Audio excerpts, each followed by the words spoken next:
이번 시간에는 수열의 극한값의 계산에 대해서 알아보도록 하겠습니다. 학습 목표는 수열의 극한에 대한 기본 성질을 이해하고 이를 이용하여 극한값을 구할 수 있는 것입니다. 수열의 극한에 대한 기본 성질이 무엇인지 결론부터 먼저 살펴보면 수열의 극한에 대한 기본 성질은 두 수열이 수렴할 때 하나는 알파, 하나는 베타라고 합시다. 그러면 더해서 만든 새로운 수열, 빼서 만든 새로운 수열, 상수함을 곱한 수열, 두 수열을 곱한 새로운 수열, 그리고 두 수열을 나눈 새로운 수열들의 극한값이 각각의 극한값을 더하고 빼고 상수를 곱하고 나눈 것과 같다라는 것입니다. 이 수열의 극한에 대한 기본 성질은 좀 중요하고요. 전제 조건이 가장 중요한데 전제 조건이 모두 수렴할 때만 성립한다는 것. 이것을 꼭 기억해 두어야 하겠습니다. 이것은 교과서의 설명을 보면 다음과 같은 성질이 성립함이 알려져 있다. 이렇게 제시되는 경우가 있는데요. 이럴 때는 이 성질이 성립하지만 이게 성립하는 것 과정을 보이는 증명은 고등학교 수학 교과 과정을 넘기 때문에 그냥 직관적으로 이해하고 넘어가는 정도로 하면 되겠습니다. 직관적인 이해는 예시를 통해서 그렇구나 하고 이제 넘어가는 것인데요. 여기 보면 이제 AN과 BN이라는 두 수열이 주어져 있습니다. 두 수열이 주어져 있는데 각 수열의 극한값은 요거는 극한값이 2고 B에는 극한값이 3이구나. 금방 알 수 있어요. 그리고 이 극한값을 더하면 5구나. 이것도 알 수 있습니다. 그러면 이제 더해서 만든 새로운 수열을 한번 생각해 보는 거예요. 더해서 만든 새로운 수열은 각 한 끼리 더하는 것입니다. 요항과 요항을 더해요. 그럼 5.2가 되겠죠. 두 번째 한 끼리 더합니다. 그럼 5.02가 되겠죠. 그래서 이렇게 만든 새로운 수열을 생각했을 때 이 수열도 극한값을 알 수 있어요. 5로 수렴하는 게 보입니다. 그래서 이 결과를 보고 수열 두 개가 수렴할 때는 더해서 만든 새로운 수열의 극한값이 각각의 극한값을 더한 것과 같구나 하고 직관적으로 이해하고 넘어가라는 것입니다. 더하기, 빼기, 곱하기, 나누기에 대해서 모두 성립하고요. 여러분은 그냥 그렇구나 하고 지나가시면 되겠습니다. 그래서 이제 이것들이 어떻게 이용이 되는지는 이제 보면 1번, 2번, 3번, 4번 같은 경우에는 여기 이제 적혀 있는 수열들이 굉장히 간단하거든요. 그래서 간단해서 이 수열들을 쭉 나열해 보면서 극한값이 어디로 갈지 관찰을 해도 됩니다. 그래프를 통해서 관찰할 수 있으니까요. 5번 같은 경우는 좀 살짝 복잡하거든요. 그래서 이것의 극한값을 구하는 과정은 우리는 2의 극한값을 알고 n분의 1의 극한값을 압니다. 그리고 n분의 3의 극한값도 알고 1의 극한값도 알아요. 2, n이 무한대로 갈 때 0, 0, 마이너스 1입니다. 그럼 모두가 수렴하는 수열일 때 수렴하는 수열끼리 더한 것도 얘도 수렴, 얘도 수렴입니다. 수렴하는 수열끼리 나누었을 때 밑에 것이 극한값이 0이 되지만 않으면 마찬가지로 성립합니다. 이때 기본 성질에서 이 분모가 되는 경우는 이 분모의 극한값이나 그 일반항이 0인 경우는 제외합니다. 그렇게 돼서 이제 각각의 극한값을 구해보면 0 빼기 1분의 2 더하기 0 해서 이제 마이너스 2가 되는 것을 알 수 있는 것이죠. 여러분 이제 나중에 익숙해지면 금방 보고 구할 수 있습니다.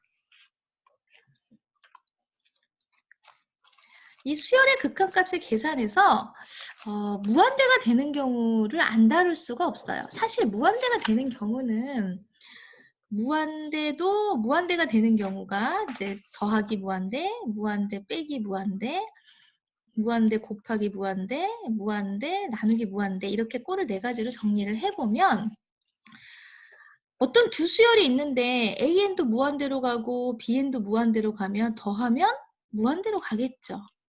무한대로 가는 것끼리 곱해도 무한대로 가겠죠. 이것들은 이제 좀 자명합니다. 증명 과정은 고등학교 과정이 아닙니다. 근데 무한대 빼기 무한대일 경우에는 정해져 있지 않아요. 이게 수렴하기도 하고 수렴하지 않기도 합니다.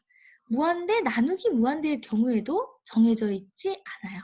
수렴할 수도 있고 하지 않을 수도 있습니다. 그래서 요 두 경우에 언제 수렴하는지 그리고 수렴한다면 극한값을 어떻게 구하는지에 대해서 살펴볼 것입니다. 일단 이제 예제를 보면은 예제 1번에 지금 이렇게 나와 있거든요. 함수의 극한값 구하는 과정과 똑같습니다. 이 분자와 분모를 분모의 최고차항으로 나누는데 최고차항으로 나누는 이유는 최고차항으로 나누게 되면 분모에는 최소한 분모에는 모두 다 수렴하는 수열로 바꿀 수 있기 때문입니다. 요 n제곱 플러스 2n-4를 n제곱으로 나누면 1 플러스 n분의 2 마이너스 n제곱분의 4로 바뀌고 분자는 3 더하기 n제곱분의 1로 바뀝니다. 그렇게 되면 요것의 극한값은 3, 여기는 0, 얘는 1, 0, 0으로 다 각각 수렴하기 때문에 수열의 극한에 대한 성질을 이용해서 3이 됨을 알 수 있습니다. 2번도 사실 함수의 극한에서 다루었던 것과 꼴이 똑같은데요. 이것은 무한대 마이너스 무한대 꼴이죠. 그래서 우리가 무한대 분의 무한대 꼴을 먼저 배우고 그 다음에 무한대 마이너스 무한대 꼴을 배우는데 무한대 마이너스 무한대 꼴이 나오면 첫 번째로 무한대 분의 무한대 꼴로 바꾸고 그 다음에 이 꼴을 풀이하는 해법인 최고차항으로 나누는 과정을 거칩니다. 이것을 무한대분의 무한대꼴로 바꾸기 위해서는 근호가 있는 부분을 유리화합니다. 유리화하기 위해서 여기 있는 마이너스를 플러스로 바꾼 것을 분자와 분모에 각각 곱해줍니다.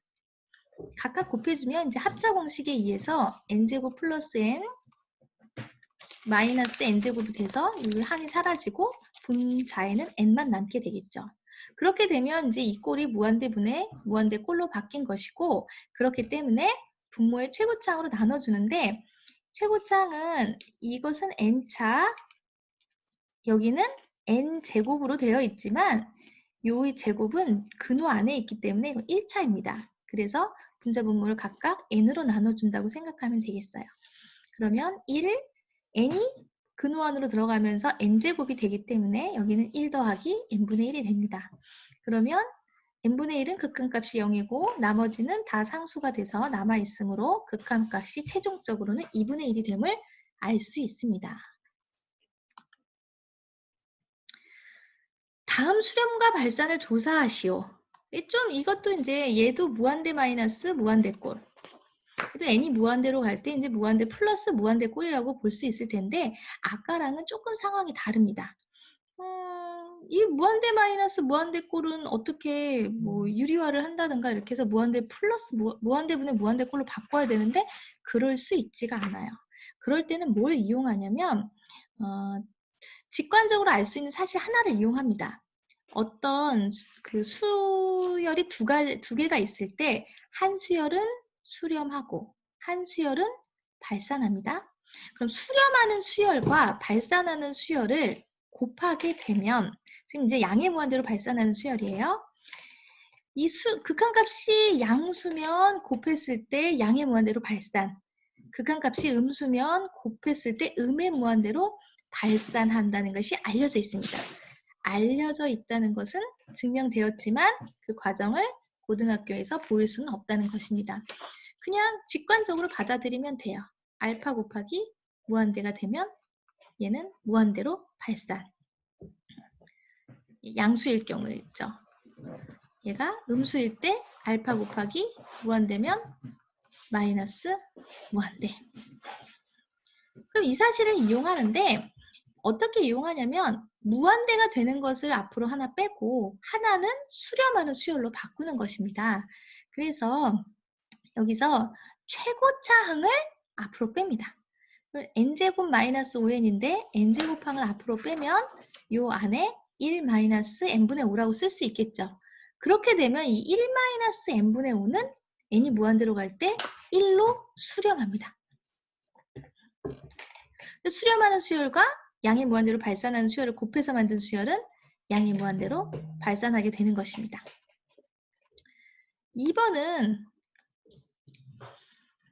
2번도 이제 비슷한 과정으로 가는 건데요. 2번에서 이제 위 아래를 모두 n으로 나눠줍니다. 이게 지금 무한대분의 무한대 꼴이기 때문에 분모의 최고차항으로 나눠준 거예요. 최고차항으로 나눠주면 분모 부분은 모두 수렴하는 수열로 바뀝니다. 일단 분모 부분을 수렴하는 수열로 바꿨어요. 근데 분자는 아직도 이제 발산하는 형태거든요. 발산하는 형태인데 여기에서 이제 발산하는 이 n을 앞으로 빼내면 n으로 묶고 얘를 마이너스 2 더하기 n분의 1로 바꿔주는 것입니다. 그래서 이제 요 n을 앞에다 쓰고 요 항을 분자에 남겨두어서 이 형태로 바꿉니다. 그러면 분모도 수렴, 분자도 수렴. 이 전체는 수렴이고 n은 발산하기 때문에 무한대로 발산하는 것과 요 수렴 값이 얘네들은 0으로 가면 마이너스 2입니다. 그래서 음수기 때문에 곱해서 만든 수열은 마이너스 무한대, 음의 무한대로 발산함을 알 수 있습니다. 다항식이잖아요. 어떻게 보면은 이제 수열이지만 이제 다항식 꼴이에요. 다항식 꼴일 때는 차수를 가지고 알 수 있는데 여기가 이 뭐라고 할까? 차수 1, 차수 2라고 할게요. 만약에 차수 1과 차수 2가 같으면 예를 들면 n 플러스 2분의 n 마이너스 3 뭐 이런 식인 거예요. 그럴 때 극한값을 구하게 되면 n이 무한대로 가면 분모의 최고차항으로 나눠줘야 되잖아요. 분모의 최고차항으로 나눠주게 되면은 요 n은 1로 바뀌고 여기를 뭐 5n이라고 할게요. 이 플러스 2 상수항 부분은 차수가 낮은 부분은 n분의 2가 되면서 여긴 결국 0이 돼서 없어집니다. 그리고 n으로 나눠주면 여기는 5가 되고 여기는 n분의 3이 되겠죠. 그래서 이 극한값을 구하게 되면은 이 뒤에 부분은 다 0이 돼서 없어지고 요 그 개수만 남아요. 그러니까 차수가 같을 경우에는 개수 b가 극한값이 됩니다. 그런데 차수가 한쪽이 더 커요. 차수 2가 차수 1보다 크다. 분자의 차수가 더 큰 경우. 분자의 차수가 더 큰 경우는 n이 무한대로 갈 때 뭐 n제곱 마이너스 5n 여기는 n 마이너스 3이라고 합시다. 그러면 얘는 분모의 최고차항으로 나누어 주면은 요 부분은 최고차항으로 나눠주면 결국은 이건 수렴하는 수열로 바뀌는 거거든요. 근데 얘는 지금 분모의 차수가 낮기 때문에 이 위에 분자가 n으로 나눠져도 여기가 발산하는 이 부분이 남습니다. 그래서 위에 게 차수가 더 큰 경우는 발산하게 됩니다. 발산하게 되고 이게 양의 무한대로 발산하는지 음의 무한대로 발산하는지는 요 앞에 개수에 따라서 정해진다고 보면 되겠어요. 요 앞에 개수가 양수면 양의 무한대로 발산, 음수면 음의 무한대로 발산입니다. 그래서 이번에 보면은 분자의 차수가 더 크잖아요. 그런데 얘가 마이너스 2거든요. 그래서 음의 무한대로 발산입니다. 그럼 마지막 하나. 차수 2가 차수 1보다 작아요. 분모가 더 차수가 큰 거죠. n제곱 마이너스 1분의 뭐 n이다. 이렇게 되면 이것을 이제 우리는 분모의 최고차항으로 항상 나눠줄 거란 말이에요. 그러면 분모의 최고차항으로 나눠주게 되면 요 값은 어떤 이제 상수 같은 걸로 수렴을 합니다. 수렴을 하고 요 같은 게 n제곱으로 나눠주게 되면 이게 n분의 1로 바뀌어요. 그래서 얘도 수렴을 하는 수열로 바뀌는데 어디로 수렴하게 되냐면 0으로 수렴하게 되는 거예요. 그래서 0분의 어떤 상수꼴이 돼서 이것의 극한값은 항상 0이 나옵니다. 이거 알아두면 이제 좀 계산을 빨리 하는데 도움이 될 것입니다. 5번 수열의 극한의 대소관계. 수렴하는 수열의 극한의 대소관계에 대해서 또 성립함이 알려져 있습니다. 여러분은 이제 알려져 있기 때문에 그런가 보다 하고 이해하고 넘어가면 되겠어요. 내용이 그렇게 어렵진 않습니다. 수열은 3개가 나와요. AN, BN, CN. 이 중에서 AN과 BN이 먼저 수렴하는 조건입니다. 수렴하니까 이제 극한값이 있겠죠. 극한값이 있고 이 두 수열이 모든 자연수 n에 대해서 각 항마다 다 bn이 크거나 같은 것입니다. 그러면 극한값인 베타가 크거나 같다. 이게 사실 함수에서 했어요. 함수에서 이제 예를 들어서 함수가 이렇게 생겼다. 그러면 이거를 이제 y는 fx고, 이거 수렴하지 않으니까 이렇게 하면 안 되겠네요. 예를 다시 들겠습니다.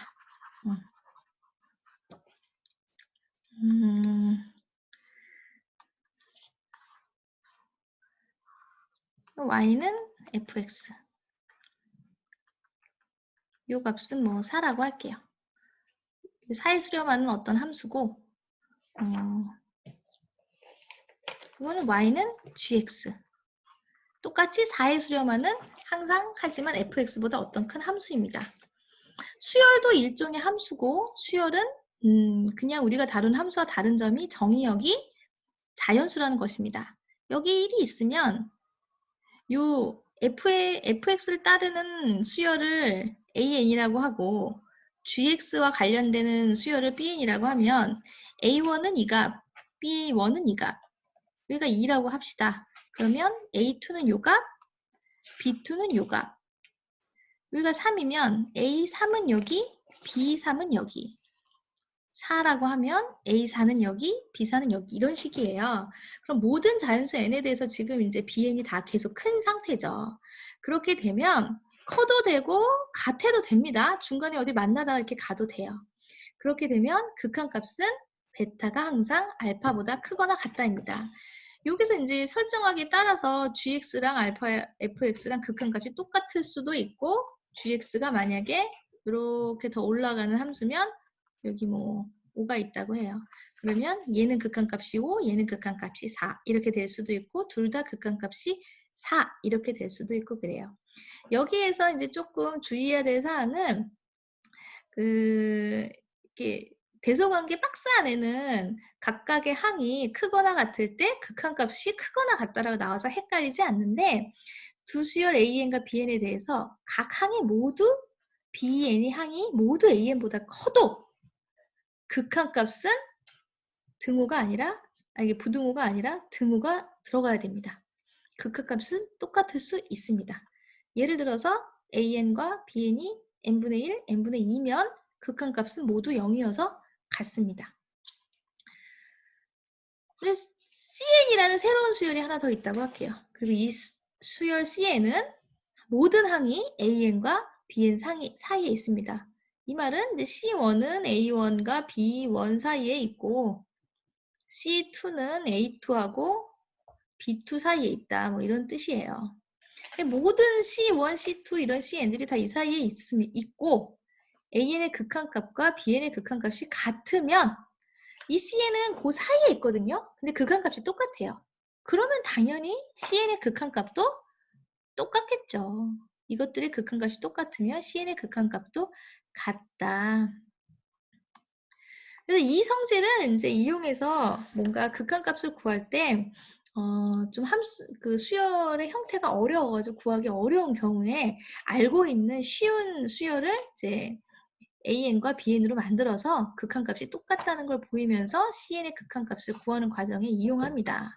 예를 들어서 3번을 보실게요. 예제 3번에서 리미트 n이 무한대로 갈 때 n분의 sin n세타의 값을 구하시오 이렇게 했거든요. 우리가 n분의 sin n세타를 구하기가 쉽지가 않습니다.